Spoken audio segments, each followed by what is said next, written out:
Actually গত 24 ঘন্টায় পূর্ব থানার ওসি এবং ওনার অফিসারের টিম এবং স্টাফ ওনারা কিছু অ্যাচিভমেন্ট করতে পেরেছে। তার মধ্যে যেমন এনডিপিএসের ক্ষেত্রে একটা সাফল্য পাওয়া গেছে।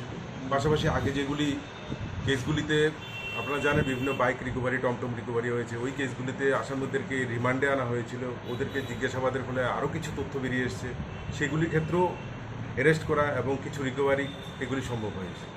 বিশেষ করে আজকে যেমন আইএসবিটি চন্দ্রপুর থেকে 14 কেজি মানে গাঁজাসহ যারা এই ঘটনায় জড়িত তাদের 5 জনকেই অ্যারেস্ট করা হয়েছে। পাশাপাশি 8324 কেসটা, যেটা আপনারা জানেন এর আগে বাইক টমটম রিকভারি হয়েছিল এবং পুরো মোটামুটি চোরের গ্যাংটা ধরা সম্ভব হয়েছিল। ওদের জিজ্ঞাসাবাদের পরে আরও 2টো নাম বেরিয়ে এসেছিল, একটা রাহুল ঋষিদাস এবং আরেকটা খোকন